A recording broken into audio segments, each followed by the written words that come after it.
New Thought Media Network. We are a global broadcast network of positive music, media, and entertainment, inspiring humanity's evolution along the journey of enlightenment and creating a world of love, peace, empowerment, and prosperity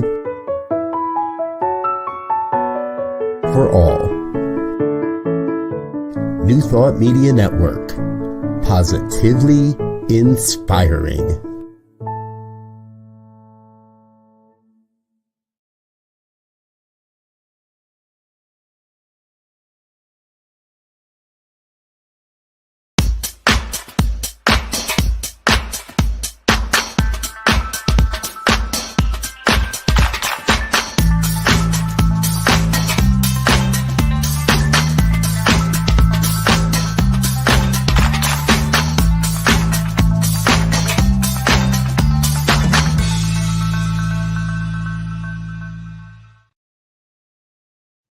Why, hello, it's me, yes, me, Bonnie Gonzalez, your doula for grief. And just a little bit about me before we just launch into our great show today, is that I am a grief coach. I'm also a registered nurse, a religious science practitioner, and a soul collage facilitator. And most importantly, I'm a human being on the planet right here with you during these truly auspicious times. So thank you for joining me today. And I just want to say, if this is your first time joining me for Your Doula for Grief, I want you to know that you have come to the right place to start your journey on healing with grief, or healing from grief. And if you're returning, thank you so much for coming back. I'm honored. And what I'd like to say to both new or returning is make this hour about you and for you. Make these next 60 minutes a part of your day and drop us a comment. Let us know you're out there listening. If you have a question, drop a question, comment, anything that you would like to share with us is welcome. So my job here today is what I always say, that I am here to continue to move the needle on bringing grief out of the shadows of our lives and right smack into our daily conversations and daily lives. Because grief is a tremendous teacher, a tremendous healer. Grief is the biggest, emotional experience, human emotional experience you will ever have. Grief has so many gifts.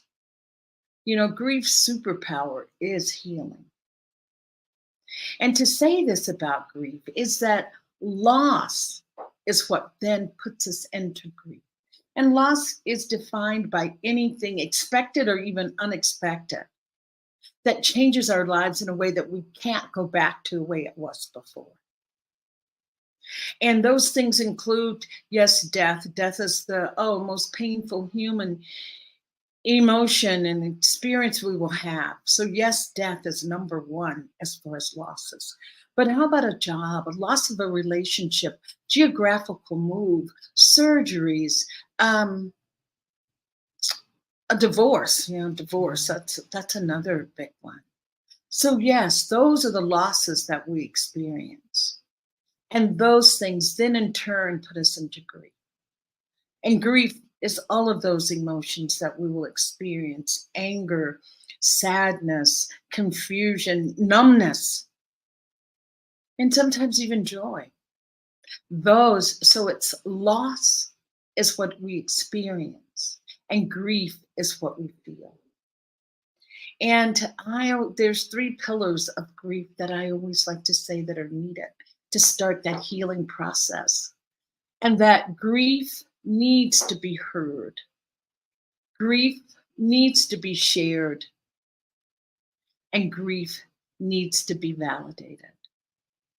And in that validation is, the quote by Bell Hooks, that she says we can't grieve in isolation, which is so true. We really do need to grieve. And knowing that grief has this magical superpower to heal us, change us, transform us in a positive and life-affirming way, if we can allow ourselves to just lean into grief. And that is the difficult part of it. We want to shy away from grief. We want to not really feel it, but that is exactly what we need to do. We need to just lean into that grief. Let it, feel it. We need to allow ourselves to feel it. To heal it, you have to feel it to heal it. And there is Sabon Somé, who is a West African folklorical writer who has now made her transition. But I love what she has to say about grief. She says, we experience joy and sadness, and many times we have grief that we don't have words for. We have many losses.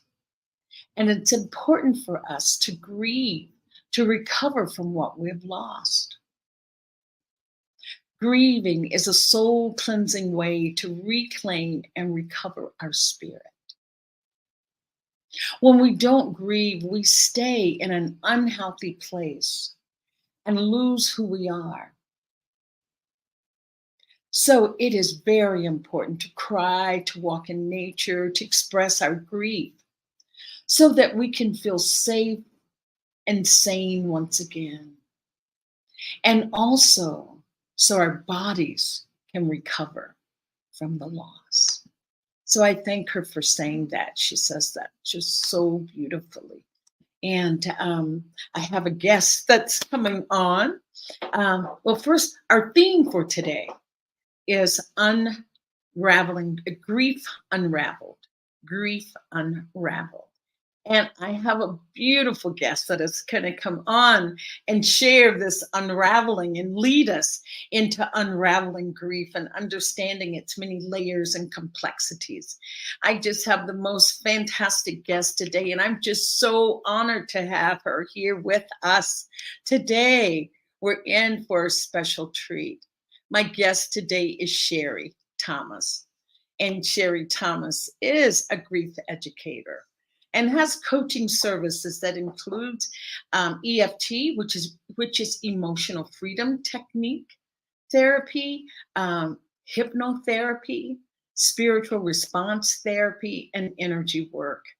I like to say Sherry has all bases covered when it comes to modalities to work through grief. So please help me welcome my guest to the show today, Sherry Thomas, and she's in the stars and the moon back. She has the stars and the moon supporting her today. She's got the cosmos. Sherry, thank you and welcome and welcome. And again, I am so happy to have you, and I thank you for your yes. It's just, it's lighting me up, as I know it will lighten our guests up, or light our guests up with understanding. So how are you, first of all? I'm doing well, Bonnie, and thank you for inviting me to come here to your show today. I appreciate it. Yes. Well, Sherry, why don't you tell us a little bit about what you do and what led you to the path of becoming a grief educator? Well, it wasn't really in the stars, and it wasn't until, many of us travel different paths to find our purpose. And so it took me a while in a few different modalities before I really understood what it was for me. My experience with death happened at a very young age. I was 10 years old when my father died suddenly, and I was daddy's girl, and he was also a perpetrator. What we call in grief is that became complicated grief. When you have this love and this hatred for people, which is really human also. Yes, And yes. so I just, it was interesting, just fast forward maybe 10 or 12 years ago, I ended up volunteering in Tacoma, Washington for it was called Bridges, and it was a center for grieving children.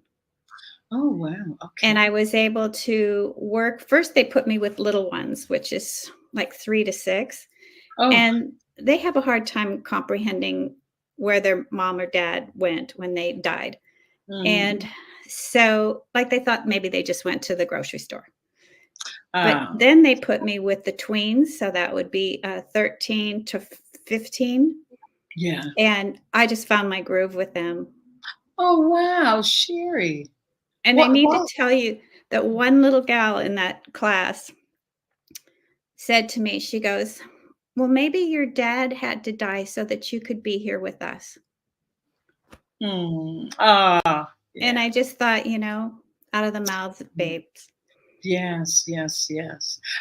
Sherry, just speak more to the tween, why you found your groove with tweens, because tweens can be either for you or not for you. A lot of people just can't understand that, those tween times, and I think tweens can't understand themselves at that time. But what was that about that experience? Could you speak more to that? Yes, and I think that this Bridges Center for Grieving Children is a model program in the US through Mary Bridge Children's Hospital. And it was just a wonderful experience, especially with the tweens, because, and I remember this from going into 6th grade, was we don't want anybody to look at us differently. We don't want Oh, anybody to really know or talk about it.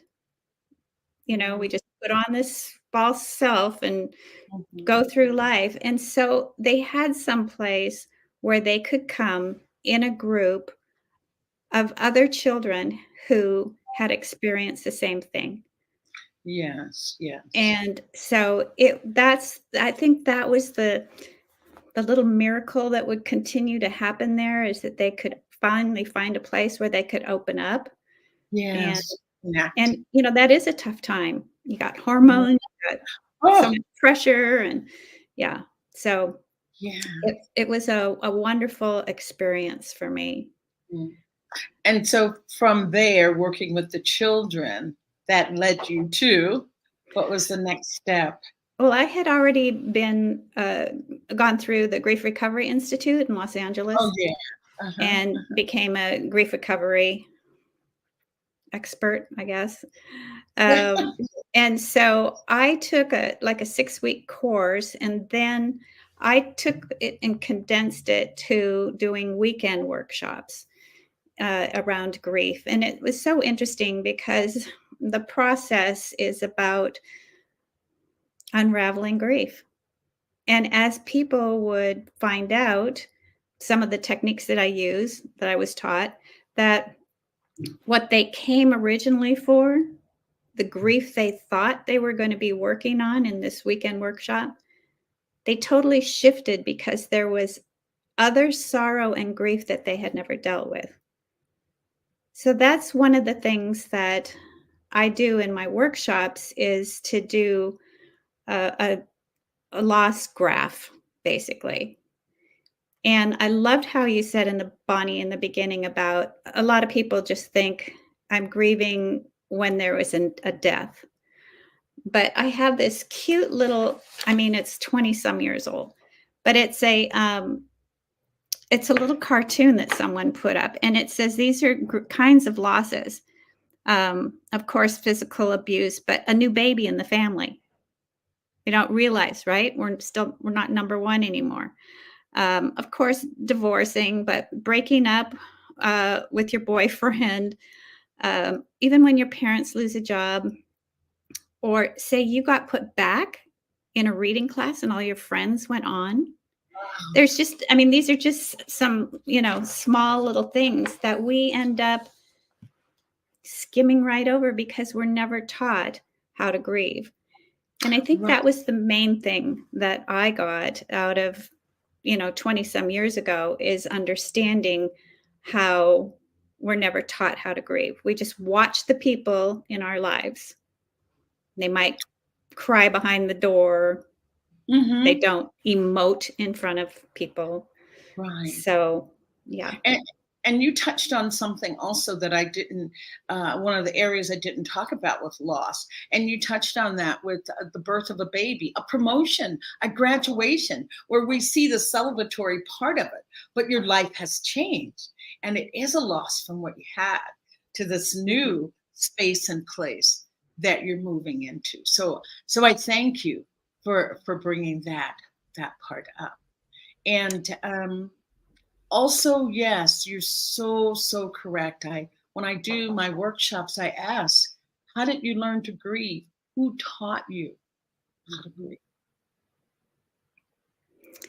Yeah, I like too in your intro about the dualities of emotions. So we can have both this grief and loss and then have joy. And one of my favorite quotes that I use is by Khalil Gibran.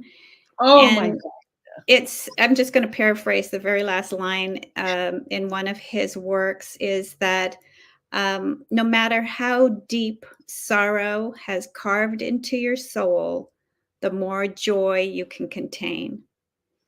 So I love that visual that, it carves this deep hole and then we can still contain the joy. And I love that.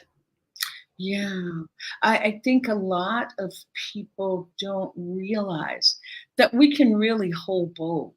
We can have deep, painful sadness, but we can also hold joy in our hearts. We are really built that way to be able to hold both.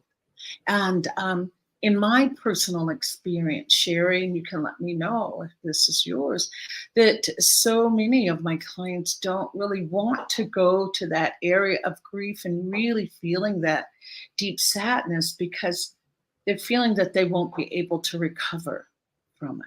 That it's like a riptide or something that takes you under and you'll never come back up again.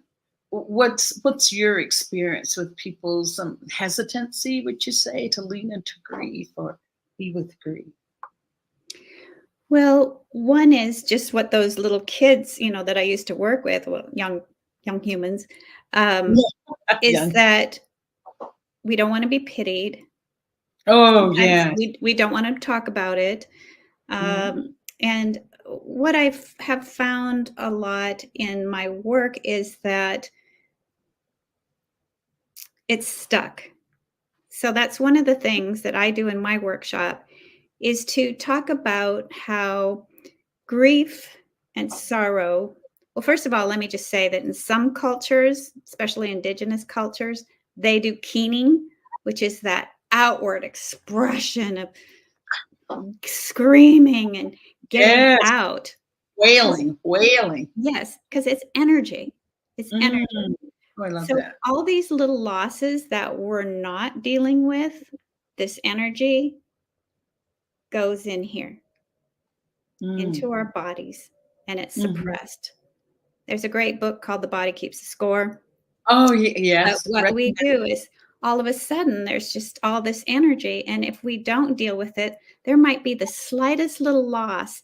And pretty soon we're yelling at other people and we want to kick the dog and, it's coming out of us. So the more we can, what you called, and I love that, lean into our grief, the less it's going to be contained and held inside of us.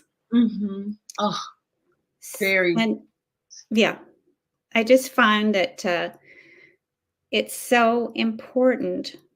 So teaching our children how to have all of their emotions, not just mad, sad, glad, the few 4 or 5 that kids that we learn. That's There's socially also acceptable. Right. So I love a feelings wheel. I give that out so that people can, what is this feeling? What is this really that I'm having? And then I love too about, well, let me just say that when I went through the Grief Recovery Institute and started working on that, I was already a body worker. And I had started picking up out of people's bodies things that I would question and I would ask them, and they go, "Oh yeah, I got in an accident, and that's what that scar is, or that's what that ache is, or Mhm. whatnot." And I said, "Well, gosh, did you have a hard time dealing with that?" And no, well, it's still in there.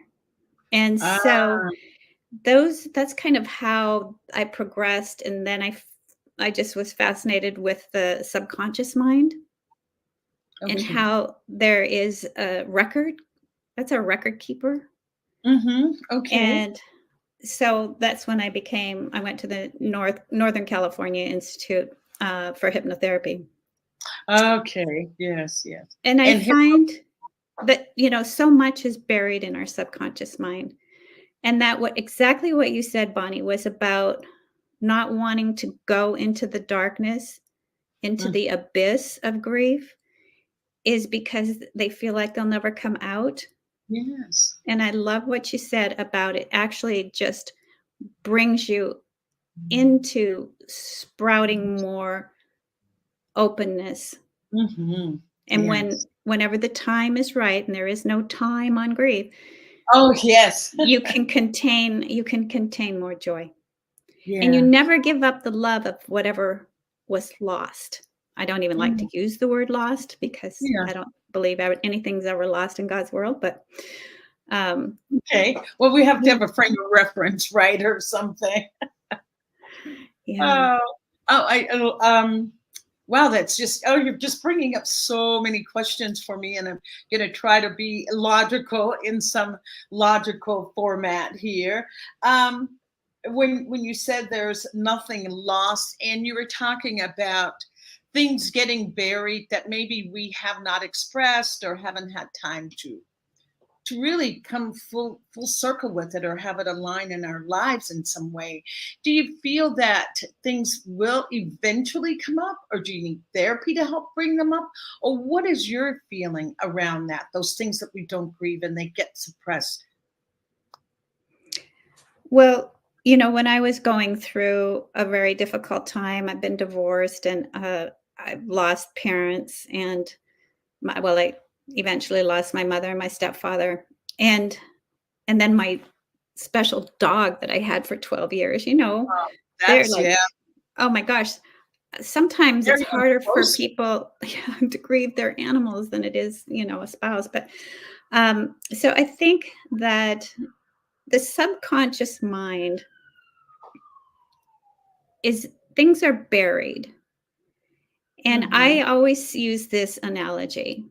Those divers that go down with the big things on their head, the deep sea Yeah. divers, they Yes. go down and they come up slowly. All right. The Ooh, reason they have to come up slowly is because if they pop up, they'll get the bends and they could die.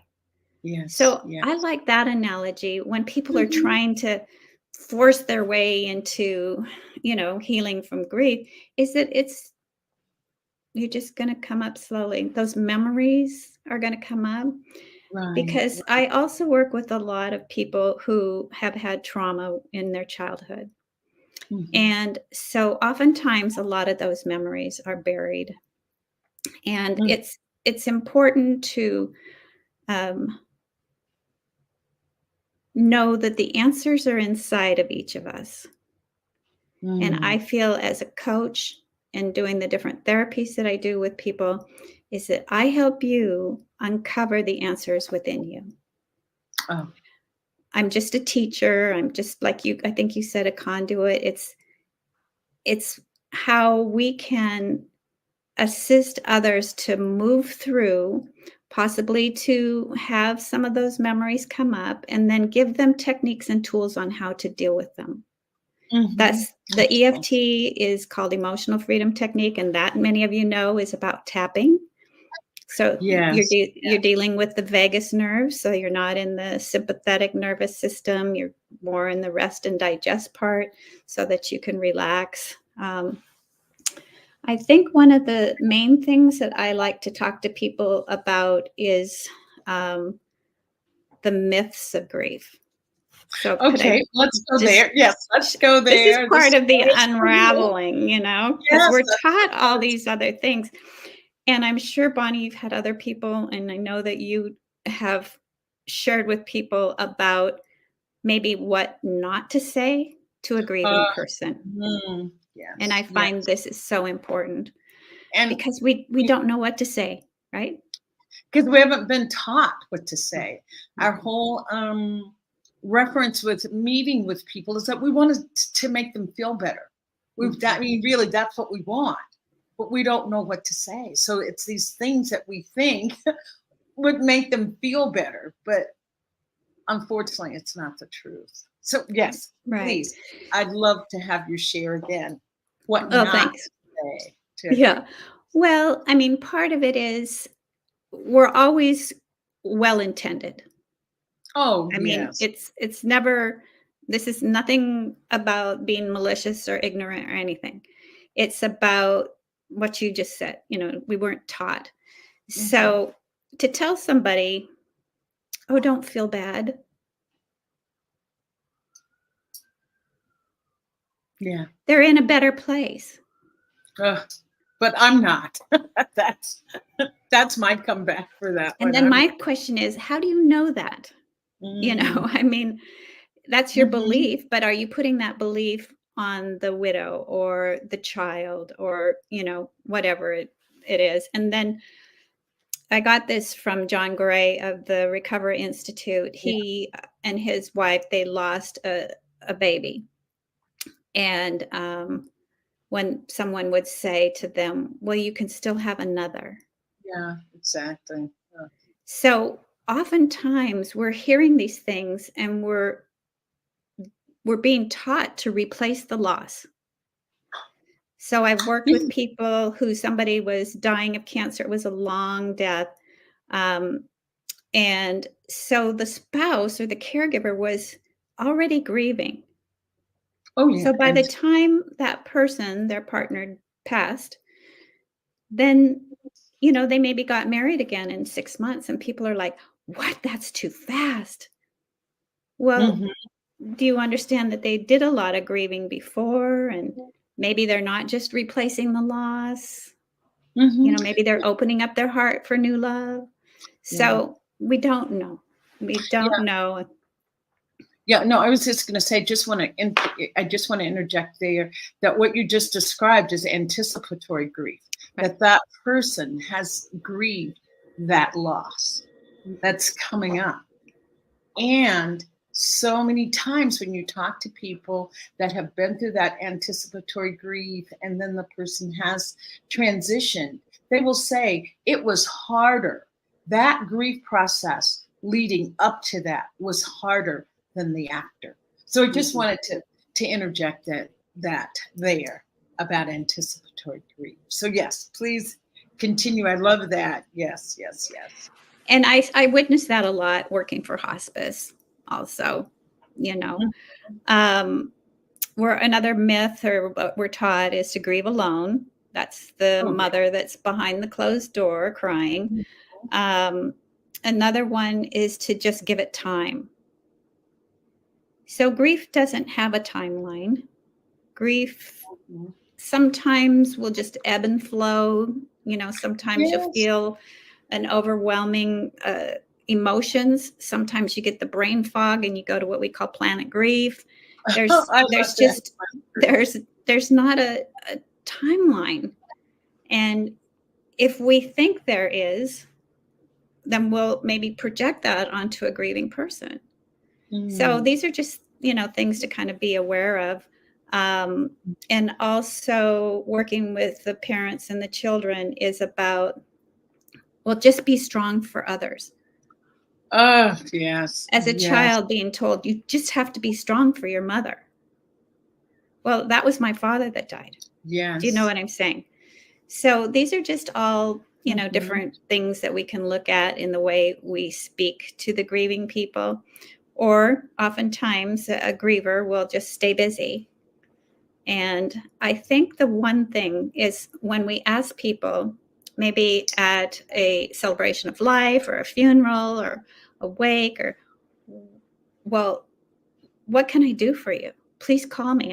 What can I do for you? They're in their grief. they're off to planet grief.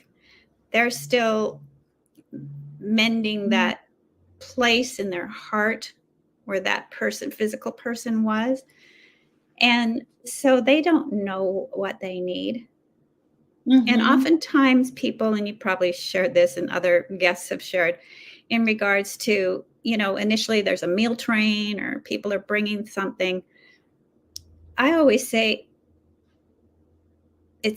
I'm here for you. I don't know how you're feeling, but I am here for you. Yes, and I walk beside you. Yes. And so after the meal train is done and after, all the business is taken care of, which I belong to an organization that actually did research, and they say it takes 2 years once someone's died to clear up all of their business. Isn't that amazing? Wow. And so I always suggest contact them again, give them, whether it's next month or, maybe they need a meal in a month or they want to go to lunch in a month. And if they don't feel like talking, they don't feel like talking. But exactly what you said in regards to being heard and being witnessed, and the healing happens there. And I'm just so glad you're bringing that up when you talk about what do you need. Call me if you need anything. Well, I'm here to tell you they're not going to call. They're not going to call. So what I've taken to doing, I say, I'll check in on you. And I've got a busy life like everybody else, and I'll make a note somewhere on a little sticky note, call Deborah on Tuesday, so that I'm reminded, because it's just human nature, because of what you're saying, that so many of us have been taught that we need to grieve in isolation. And as I said, Bell Hooks says we can't grieve in isolation. So even if you say, I love what you said, Sherry, I'm here for you. That's an expression from Thich Nhat Hanh. I am here for you. That is the most beautiful. Those are beautiful words that you could say to someone. And also to know, don't say, call me. I know you mean it from the heart. I know when people say it, they mean it, but it's just the nature of that person. So thank you for confirming, for affirming that. Well, also, and it does go back to that then, that we need to grieve in isolation. It was what we witnessed. We don't, no public display is acceptable. It just is part of our culture, I think, too, sometimes. And it depends on where you are. Some different areas and tribes and whatnot, they have more of the sacredness that goes along with grief, not just death, but with the actual of grief and sorrow and time and that type of thing. So. And the quote that I read from Sabang Sume, in there, it's a West African culture, and we're not there, and we can't. We can accept accept, and maybe look at what other cultures do, and not by any stretch of the imagination am I saying put us down. This is just what we learned, and now we're just trying to unlearn. What Maya Angelou says: when you know better, you do better. But in their culture, they wouldn't dare say to someone, oh, aren't you over that yet? Haven't you grieved long enough? It's been enough time. Enough time has passed. She was saying what they would say in their culture is, have you grieved enough? Have you cried enough? Have you walked in nature enough? Giving that person permission to feel that it's okay to truly be in their grief. And they also feel that when someone goes through a loss and are in grief, it's not just Sherry's in grief. They would say grief has found us, making it a communal type of a recovery in a place that everyone is in. So then therefore it does free up those emotions to just be on display, for lack of a better word. Yes. So any more on what not to say? No, I think I just want to give an example. I was working at a gym many, many years ago, and I ran into an old friend, and this was when the we were in one of those wars in the Middle East, and she asked me, "Well, what are you doing now?" And I said, "Oh, I'm a grief educator. I'm a grief therapist." And she just looked at me and like she didn't know what to say. And so she said, "Well, I bet you have a lot of work now that we're involved in that war." And I said, "That's interesting." Yes. And Why would you say I bet she turned around and went, "I don't know why I would say that, but people don't know what to say, you that? know?" Yes. So, Um, when I became a death midwife, I went back to the town where I was living, and I was so excited to educate people on home mm, funerals and green burials, and this is a really ecologically minded community in California, and no one wanted to really talk about green burials. mhm. Like it's never going to happen to me, right? Right, right. Is it green burial? Green, Green? green burials. Okay, great. So Yeah. there are now places where there are ways to place the body of your loved one that is more ecological than Mm, in a cemetery, in a yes. concrete box, in a metal Yeah. box with formaldehyde in the body. I mean, don't get me started on that now. But We I don't want think, to put any oh, go ahead. companies out of business. No, I said we don't want to put any companies out of No, business, but no. yeah. A lot of what we do is traditional. But many years ago, I was in association management, and the highest earning people were in the funeral industry. Wow. So, administrations. And so I just want to, I guess I'm a little passionate about, we need someone to guide us at the end of life with our loved ones, Yes. but also realize that we're at a very vulnerable time. Hmm.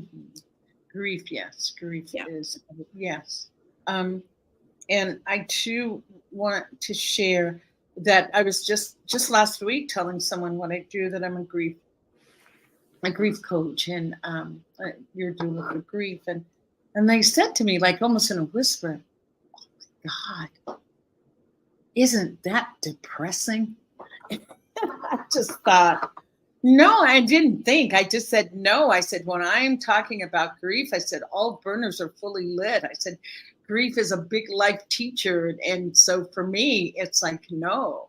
And that person in that moment proceeded to cry and said that she had been holding some deep grief for the last 30 years. And I said, "Oh, honey, just go ahead and be with it and cry." And he goes, "No, no, somebody come and distract me. Somebody come. I need to talk to somebody. Have somebody come over and distract me from this." That's like, oh, really? My heart just went out to her. My heart went out to her in that moment. And if there's something that is mine to do, is to help prevent that kind of needing for distraction, but providing a safe place that you feel safe and held and nurtured, that you can go to that place. That is mine to do. And also, you talked about, that thing about time, time, and you'll get over it, whatever. It's not just time, but it's time and attention. If you're doing, yes, time and attention, and grief still. I just say that grief is unpredictable and uncontrollable, and just accepting that as a part of its persona, the way it shows up. Well, I think it's important to have some tools, and Yes. that's what you teach, and that's what I teach. Tools on how to navigate. Yes. And I'll go ahead. Oh no, I want to ask you a couple things all the way back, but maybe just give us maybe your top 5 tools. Maybe could we do that, and then I'll go back and ask a question, and I'll start Okay. my question. So, One of if the, you want to do because it that way. I deal with trauma and people who in childhood suffered trauma, and where there's grief, there's not always trauma, but wherever there's trauma, there's always grief. I love that, Sherry. Yes. So a lot of the people I work with as adults suffered trauma when in their childhood. And so what we do around that is, of course, address shame, abandonment, things that were basically put upon them. But they feel as though they need to put it under an umbrella, like loss of trust. Okay. Yes. So how do you grieve loss of trust? Well, loss of trust is pretty vague and it's out there. So usually you have to bring that down, and what memory or what person was that initiated that loss of trust? And then we give them tools to work through that. So loss of trust, loss of innocence, those that have been sexually abused, and basically a lot of people say loss of their childhood. Yes. And that is sad. It is hard to deal with, but we can break it down. Do you know what I mean? It's not so ambivalent. I don't know if that's the right word to use around that, but so yeah, breaking it down. And then also I find doing a loss graph. And then once I have people do a loss graph, then I have them do a relationship graph to that person. So if we're looking at any of these loss of innocence, then they're going to do a relationship graph, which has to do with the loss, as well as a happy thought of something that they had with that person. Because oftentimes, if we have had trauma or had, I don't know quite what to say, we don't want to vilify someone. They're none of us are totally bad. So if you had a relationship with someone who was not kind in a lot of different ways, then I'm sure there were times glimpses of goodness in them.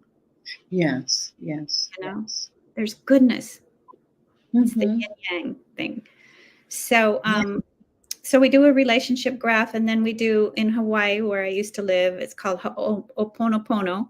Oh, yes. Love that mantra. So it's similar, but I have people do a letter, and that has to do with, I am sorry for, I apologize. I don't really like saying I'm sorry. So many people say they're sorry when maybe they're not, but I apologize for, I forgive you for, I want you to know. And then I give people an option whether they say I love you. But the most important thing is to say goodbye. Okay, Sherry, that's just by saying goodbye. It takes a little bit of this is going to drag on forever. And usually I'm dealing with people who have lost, we're talking decade-old loss, and they've carried it, they've ruminated on it, it's deep inside of them. And so just by doing some of these writing exercises, you can bring a finality. And I learned that in the Grief Recovery Institute in regards to when you call somebody at the end of the conversation, you're going to say goodbye. Exactly. You're going to end it. Yeah. So I just wanted to say that my grief educator certification came through David Kessler's training. I loved Elizabeth Kubler-Ross and Death and Dying, and that's my jam. But so 2 years ago, I went through David Kessler's training, and grief.com is a wonderful Yes. Resource. place to go. And he has different groups, whether it's child loss, pet loss. He has different groups. So people that have had like loss can share. Yeah. And be witnessed and whatnot. And here's a man who worked with Elizabeth Kubler-Ross, wrote all these books. One day he went to lunch with his 21-year-old son. Yes. Right. And he never saw him again. So then he became the griever. So even though, I was going to say, and what makes his story so unique is that he had studied grief and been with Elizabeth Kubler-Ross, and then to have his own personal experience. I just think, oh my gosh,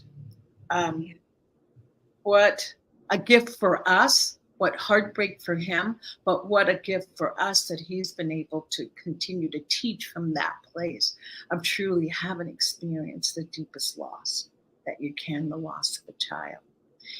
And I want to say to that too, is he was smart enough through all of his experiences is to contact someone like you or me. He contacted a grief therapist and he went into therapy. Yes. And here is somebody you think practically wrote the book on it. Yeah, but so we all need that. So.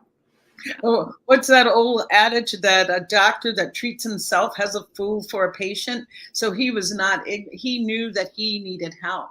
He knew from all of his studies that when you're going through, you do need help. Yes. And I wanted to just add, because you answered my question that I wanted to come back to when you talked about having these ambivalent feelings about someone that has transition, that maybe you love them and you hate them. Let's just be real. And writing the letter. And what I've done with so many of my clients that has been helpful, I have them write that letter.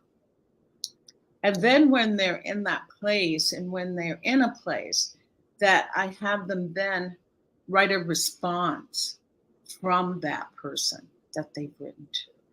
For me, in my experience, that has been so healing. Talk about being able to then to say goodbye. They felt like they've had a goodbye with that person's input as well. So, and I'm pretty sure it's grief recovery therapy that says, correct me if I'm wrong, because it's been a while. Never ask for forgiveness. Offer an apology. And I thought that, just as you said, right, I apologize for this part or that part. And also with those letters is, I don't encourage people to say anything they don't truly feel or mean. Yes. Right? This is the time to say, I forgive you for, and maybe I'm not in that place yet of forgiveness. Yeah, exactly. There is also another term that I have in my letters about, I want you to know. So I want you to know, when you took me on the boat trip, I really had a wonderful time. I really want you to know that what you did to me was so damaging. I'm still working on it. Do you know what I mean? There's certain things, not in an accusatory, but this is just a plain, this is the fact. Yes. It's the facts. It's uncensored. It's unabashed. It's unapologetic. Get to that place, I think, is where the work really happens. And you're right. Never trying to, what do we call that? Spiritual bypass thing? Oh, I know you love me and you just did some, bad things and blah. No, being truthful about what's there. Truly truthful. I wanted to tell you one other thing before your next question. As I went through my death midwife, or I'm a death doula, part of that is, there's a lot to it, but I just wanted to touch upon when you were talking about how when you're in grief, it's just not sorrow 24 hours a day. So when we teach people about the body of their loved one, You can do a home funeral. You have body disposition is up to the family. It doesn't necessarily have to be the funeral home or whatever. So, and every state is a little bit different. But what we're learning and what I have learned and teach is how to care for their loved one once they have transitioned. Mm-hmm. And while you're washing the body of your loved one, and I have experienced this more than once, is that it is such a healing time. And as a culture, we push death over there. We just let them take it. I don't want to see it. I don't want to be around it. It's done, boom. But when people can really be mindful and be present and possibly take part in washing their loved one's body, they share memories, family memories.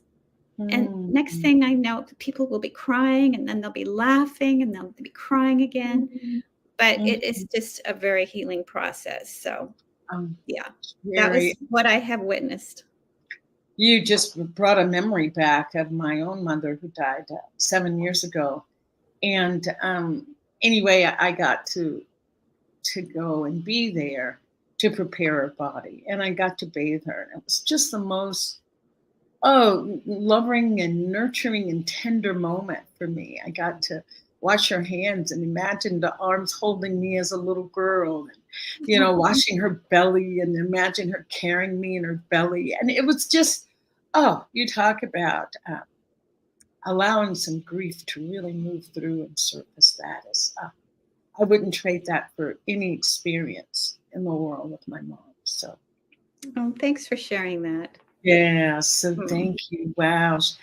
Oh, well, Sherry, believe it or not, you're going to have to just come back because we are almost at time here. And I wanted to leave a few minutes for you to talk about your services, your coaching services, and what you offer, and if you have any workshops or classes coming up. But first, I want to just thank you for your deep, deep, heartfelt sharing and insight and being so intimate with us today. Because I feel that when you and I can be this intimate with sharing something so personal, and so that can be so deeply painful, that we're showing others the way, that we are then in turn saying to others that it's okay to grieve. So if we grieve, we allow others to. So I want to say thank you for that aspect. And namaste. So let us know where we can find Madam Sherry and what Madam Sherry is doing in her world. Well, thank you for putting that up. My website is called One Power Moment. And I wanted you to understand, and this is how I get people to kind of remember this, is that the past is over. Sometimes we have to deal with it and look at it, re-examine it, heal from it. But the past is there. The future isn't there yet. And what we have is this one moment. And in this one moment, this is where the power is. Oh, wow. Whoever had power over you in the past, I do a lot of call backing my power because so many of us have given our power away. So it's one power moment. And I have used that for probably 25 years because it was just so true for me. And it helps me come back into the now. We love that. Be here now. I do coaching one-on-one on Zoom. I'm located right now in Tucson, Arizona. Just came back to the US from Mexico, and I do travel quite a bit, but I love Zoom. And I am starting a Tapping for a Healthy Way because I also deal with the emotional freedom techniques and the emotions around food and eating. So I have that coming up actually this Thursday, starting a 90-day event that people are pretty excited about. I do Grief Unraveled workshops, and they'll be listed on my website. I also do EFT training and tapping so that people can, it really helps with anxiety and some other things. And so I'm just, I do feelings, dealings with feelings. So many people that I work with don't know how to get angry. Well, that's another one of those emotions that are just stuck in there. Let's get it out, in a healthy way. That's another show. Yes. Another program. So, yes. Anyway, thank you so much, Bonnie, and thank you for what you do. I love the fact that we met at a death cafe. I was just going to say that. Yes, that we were facilitating in Ajijic. There's an Ajijic chapter of Death Cafe, and the tagline is talking about death won't kill you. And it's a great way to come and lighten up around death. I don't think I've laughed and giggled so much in a group talking about death. And it's a great experience. I know there's some death cafes online. So if you're interested, just Google Death Cafe and they would definitely come up. There was one more. You know what, Sherry? I think the best thing to do at this point is to just make a date and have you come back. And if you would come back, that would be great. Just so many. It's just such a rich topic, and it's something that affects every last one of us on the planet. Is Bonnie, thank you for the work that you do in this world. Oh, I've just been privileged to be in your presence, and now just seeing you again. You're truly an earth angel. Well, you know what I'm doing, Sherry? I'm holding the mirror for you to see the work that you're doing. So thank you. Oh, I so appreciate it. And just thanking my beautiful guest, Sherry. And really, Joe, you just put our contact information up again, just so that if you didn't get it. And I was going to say, I love your website, One Power Moment, because I always say that life is lived in moments, not big chunks of time. Mm-hmm. And the power, I always say the power, the juice is in this moment. Mm-hmm. So thank you for affirming that.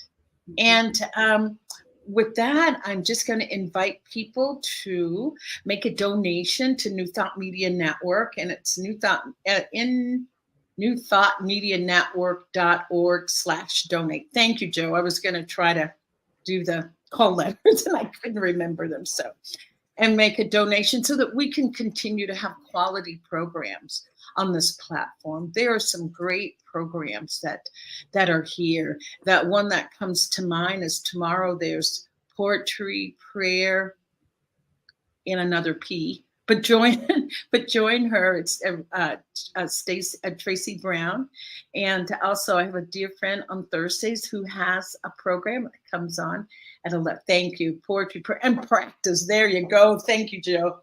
And then my dear friend Zoe, who is on Thursdays, and he has a program called Choice, Your Superpower. So, and I know you don't have a promo for this, but it's Joy in the Journey, and it's on Thursdays at the same time that I'm here, and I'm here at 2 Central Time. She is Joy in the Journey at 2 Central Time on Thursday, and I just appreciate everyone that's tuned in. And what I'd like to leave you with is this: is that I want you to just go to your mirror right now, just right now. And I want you to just look yourself in the eye. And I want you to ask yourself, what do I need right now? What do I need? Whatever comes up, honor that, because you're so worthy of having your needs met. So let it start with you. So thank you so much. Again, I'm Bonnie Gonzalez. I am a grief coach as well. And you can find me at Bonnie Gonzalez 14 Gmail or Bonnie, yourdoulaforgrief.com. So thank you so much, and can't wait to see you next week, next time. All righty. Ciao. My tagline, Sherry, is don't do grief alone. Don't do grief alone. So, ciao. All right. Goodbye, everybody. Ciao. Namaste.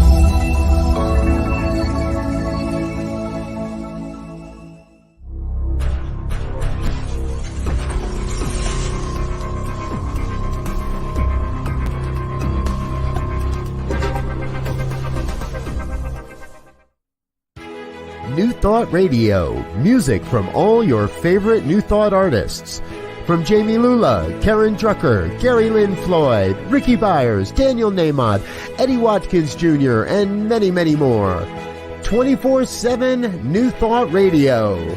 Positively inspiring.